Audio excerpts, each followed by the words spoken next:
MP for Bury St Edmunds has returned to work 4 months after falling under a train in London. David Ruffley says he's been strengthened hugely by the support he's received from friends and constituents. He also says he's made a full return to health. Work to protect the Naze at Walton-on-the-Naze is now just weeks away. The Naze is a headland just to the north of the town. More than £1 million will be spent protecting it from erosion from the sea. The cliffs here are designated as a site of special scientific interest. The Red Crag contains fossils which are millions of years old. But slowly the Naze at Walton is being eaten away. It's eroding at the rate of 6 feet every year, which is why this work to protect it from the sea is so crucial. We want it to start as soon as possible. We don't want to lose any more of the cliff here. It's a relatively short project when it gets going, but it's complex. We have to bring rocks in from Norway. They come in by barge, so they're not coming by the road. And obviously we have to deal with the weather and the sea and so on. So it's a complex project that we're involved in. A contract for the work has just been awarded to a local building firm. It'll make a 360-foot-long structure of rock to protect the crumbling cliffs and the octagonal Naze Tower. When that was built in 1720 as an aid for navigation, it was 1/4 of a mile inland. Today, it's little more than 200 feet from the sea. This building is very special from a heritage point of view, and also it has got one of the best views in Essex from the top. And, you know, to lose that would be an absolute shame. And I think the public have been feeling that too. And, you know, it's great to know that it's actually going to be here in the future. More than a dozen separate bodies have worked closely together to bring the plans to fruition, and the rock structure, which will also feature a new walkway for visitors, should be in place by the spring. Kevin Birch, BBC Look East at Walton-on-the-Naze. An £18 million entertainment centre has just opened in Bury St Edmunds. It's called the Apex. It's been 5 years in the making and will provide everything from live music to comedy and community events. A quick rehearsal ahead of their evening performance. They're hoping to win Bury Sound, an annual Battle of the Band competition. It's an event at the Apex, a new entertainment venue in Bury St Edmunds. Much more modern, the lights are incredible, and it just generally has a nicer feel. It feels like a place where, you know, you would go to see your favourite band. I'll definitely be going to the comedy club. Draw people into the town, which is what we need. A lot of the people in Bury are in two minds about it because it's cost a lot of money and there's not a lot of money about at the moment. But I think it's a good thing. It's going to bring a lot of good entertainment to the area. In the current economic climate, a new venue like this probably wouldn't get off the ground.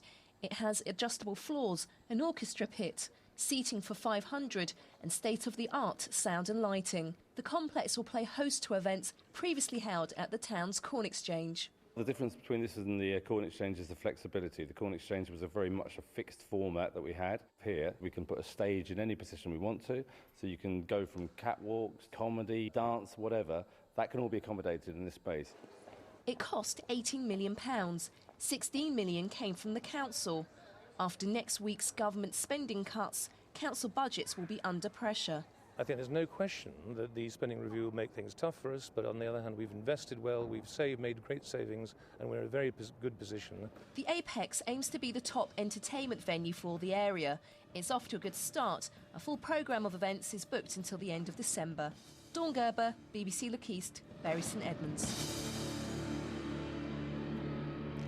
The pop singer George Michael has been released from prison in Suffolk. He was jailed last month for crashing his Range Rover while driving under the influence of cannabis. The former Wham star served 4 weeks of an 8-week sentence at High Point Prison near Haverhill. The 47-year-old was also jailed for possessing 2 cannabis cigarettes. In football, the chairman of Colchester United says he's not concerned by the club's falling attendance. Crowds are down by nearly 20% this season, just over 2 years since the club moved to a new ground on the edge of town. The U's unbeaten start ended on Saturday. A sorry sight, Layer Road, a shadow of its former self. These gates were locked for the final time in July 2008. An intimate place, but hugely intimidating for the away fans. The latest plans for the site, a retirement village. Inside, tired, overgrown and under-cherished since the Stoke game 2.5 years ago. Great save by Gherkin, Lawrence at the far post. For 30 years, Ralph Martin had his own private box. Well, I think the ground is unique. It was unique. You were so close to the action, and it was just, there's no other ground like it in the country, I'm sure.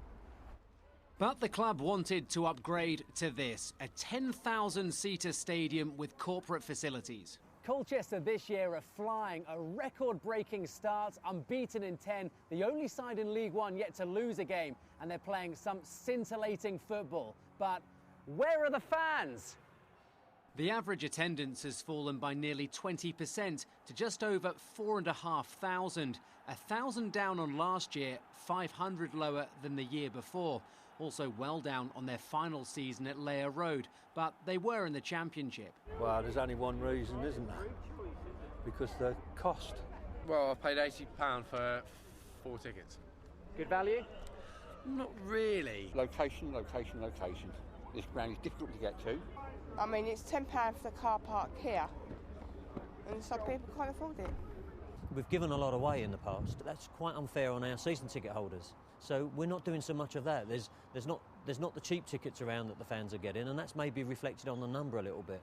Huddersfield dominated on Saturday, 2 up before the break. It ended 3-0. The crowd again below average, but reason for optimism, just one defeat. Now the fans need to cheer them to another unbeaten run. Tom Williams, BBC Look East.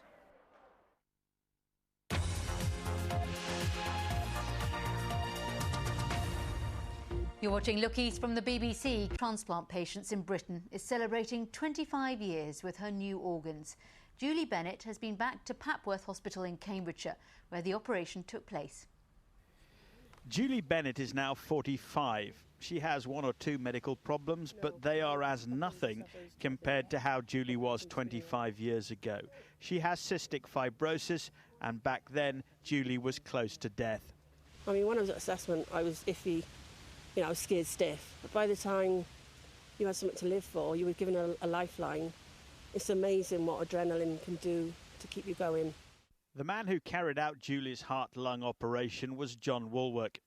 She was the first cystic fibrosis patient we did a heart-lung transplant on here, and she was the first person in the world where we took the donor organs out at the place of the donor hospital, which we do now for every organ, but we didn't then for heart and lungs. We used to move the donors into the hospital. Since the first heart-lung transplant in 1984, Papworth has carried out 337 similar transplants. I didn't think of making 5 years. It's just, you know, in those days it was so new. You weren't guaranteed 5 years in those days. Survival and the quality of that survival for patients has improved enormously in the last 20-odd years. And one of my colleagues for heart transplantation, Jay Parameshwar, says the commonest cause of death after a heart transplant is now old age, and that can't be bad. Julie Bennett is deeply grateful to everyone at Papworth.